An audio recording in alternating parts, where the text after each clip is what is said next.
Okay, timing belt and water pump replacement on the 1991 Honda Beat. It's such a pain in the butt. There's another guy, I'll put his name on the screen, I can't remember it right now, but he says this bolt is really hard to get to. He is 100% correct. What a nightmare.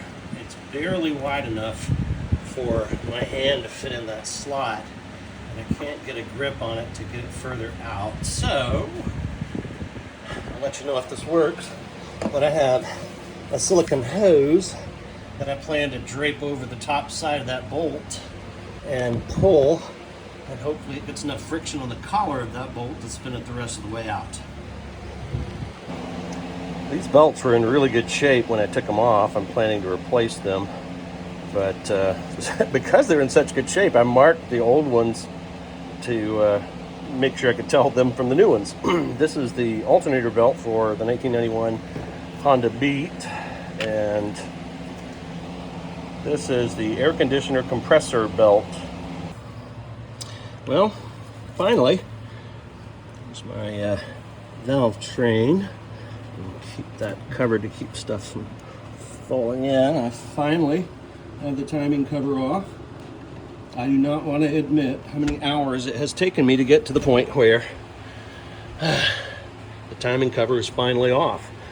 But I will say this, I've learned a lesson. The next time I do some major things on a Beat, I'm going to drop the engine.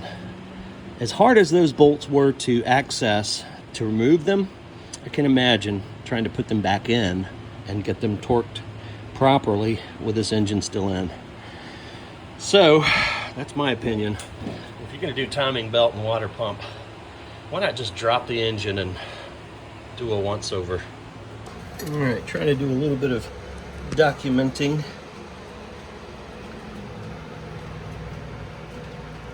Let's see any oil leakage at the crank seal. I don't know if I'm doing a very good job of the camera here, but I can see better. I don't see any oil. Well, I've got the valve cover off.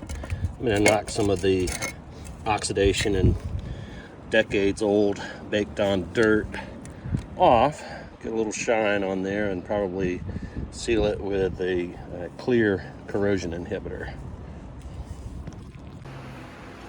All right, I'm getting ready to drop the engine and the transmission on the Honda Beat, and I'm going to just do some videoing to try to help me preserve my memory. This engine's going to be out for at least a week, and I don't trust myself to remember where everything goes, so I'll do a little videoing in case that's helpful.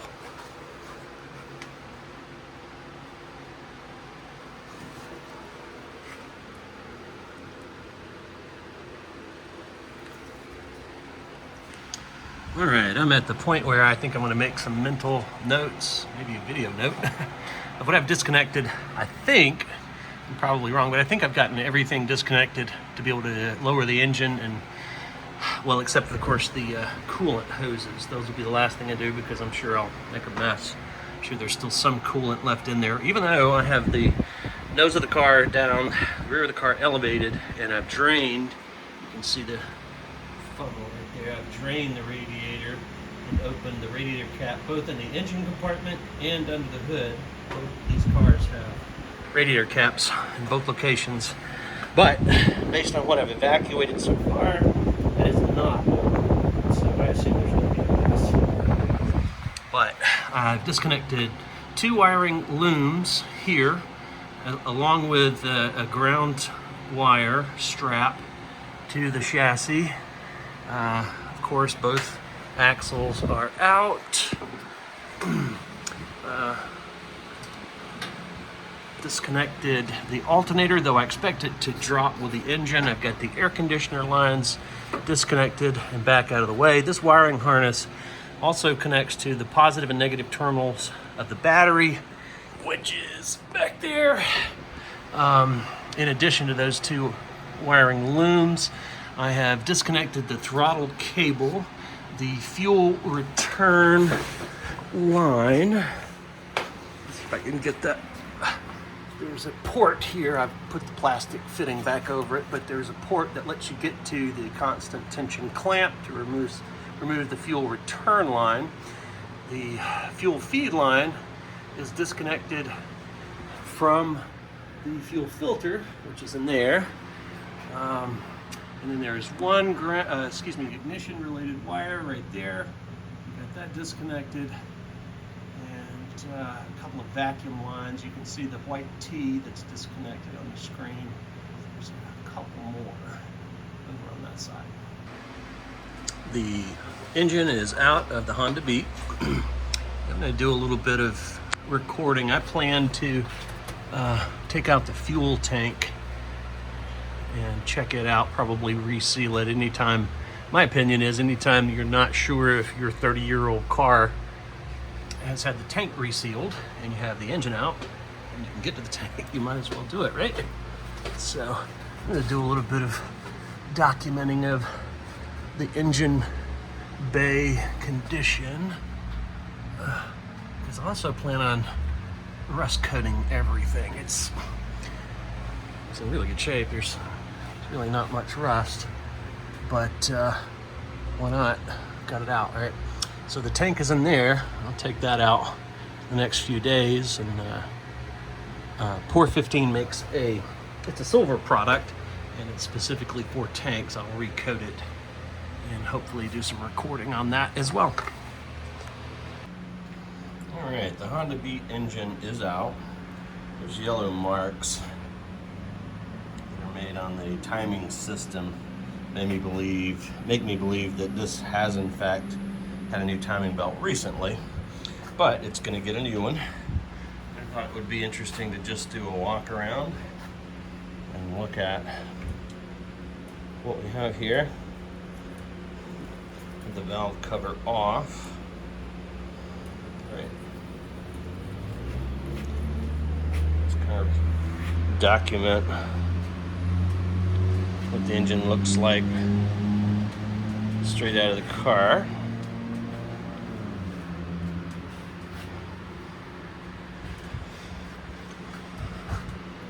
Need to unbolt and move that alternator.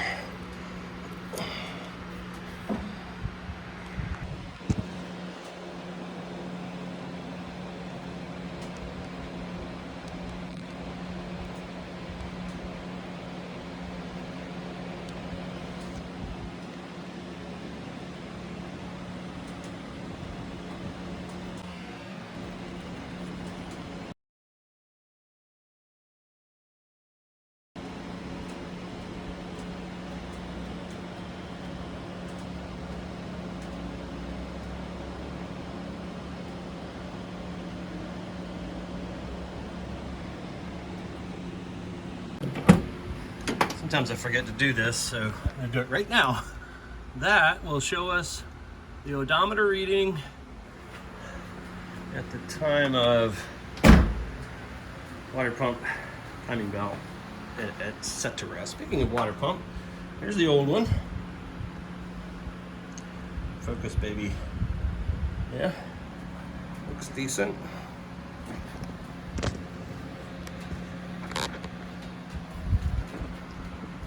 But it's just so difficult to get to. If you have the engine out, do it.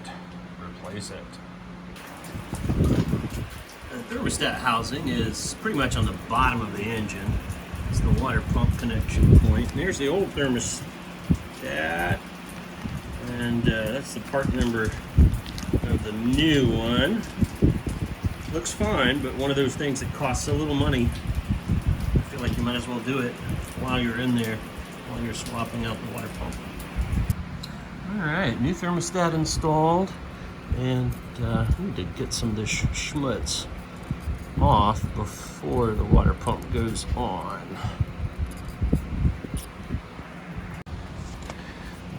Like other people who've worked on Honda Beat timing chain, I too have this black ooze. This is not engine oil. I've seen another guy who, frankly, is my hero, taught me how to do the timing belt. He found some of that, and he called it mystery ooze. I bet it's coming out of this. This is the cam position sensor, and there's more of that stuff in there. And I think what's happening is it gets hot and it oozes. And that's what people are finding on their Honda Beat. All right, here's the rear engine mount, old and new. I thought I'd do a little bit of documenting. It really doesn't look like it's in all that bad shape. But I've got vibration that I'm just convinced it's one of these motor mounts. That new one versus the old one, just for records. All right, here is the second mount. This is near the drive belt system on the engine, the upper engine mount. Yeah, that's probably where I was having my problem. New one on the left, old one on the right. Seems like that's at least part of the vibrations I've been having. Looking at the old motor mounts off the Honda Beat. I don't know if you can see it on the screen, but you can see the split in that one. And I don't know what normal is, but it seems loose to me. So got new ones all around.